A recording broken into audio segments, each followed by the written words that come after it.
Hello बच्चों, let's see this question. The question says if the time period of revolution of a planet is increased by 3 root 3 times its present value, the percentage increase in its radius of the orbit of revolution is 50, 100, 200, 400. So इस question में कहा गया है कि यदि जो time period of revolution of planet है वो इंक्रीज किया जाता है 3 √3 टाइम्स ऑफ प्रेजेंट वैल्यू, तो हमें बताना है कि जो परसेंटेज चेंज होगा increase in its radius of the orbit of revolution वो कितना होगा. तो इस क्वेश्चन के लिए हमारा की कॉन्सेप्ट यूज हो रहा है, that is the Kepler's third law. Kepler's third law.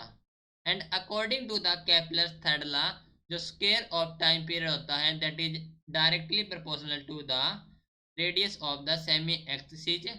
Semi axis होता है सेमी मेजर एक्सिस का क्यूब के इक्वल होता है. तो मान लीजिए हमारे पास है दिस इज द रिलेशन, इसको मान लेंगे इक्वेशन फर्स्ट है. तो according to the given condition कहा गया है कि जो टाइम पीरियड हमारे पास वो इंक्रीज हो रहा है 3 √3 times of its present value. That means कह सकते हैं कि जो टाइम पीरियड है वो हो रहा है हमारे पास 3 √3 टाइम. ओके, तो ये हो गया हमारे पास 3 √3 टी का स्क्वायर, जो कि हो गया directly proportional to the R dash मान लेंगे और इसकी क्यूब है. तो this is the second equation है. कह सकते हैं कि हमें when time period is increased by 3 √3 times, when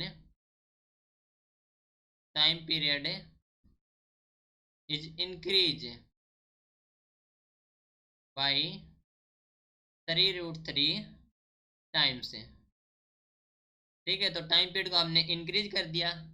so divide करेंगे रिलेशन 1 को एंड 2 को.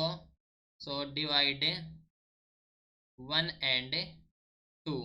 ठीक है, तो हमें जो रिलेशन मिलेगा जो कि हो जाए हमारे पास जो ये है T square is directly proportional to the R cube, and ये हो गया हमारे पास 3 √3 की T square, that means 27 T square है. 27 T square that is the directly proportional to the R dash की क्यूब. ओके, तो यानी कि टी स्क्र से टी कैंसिल हमारे पास है.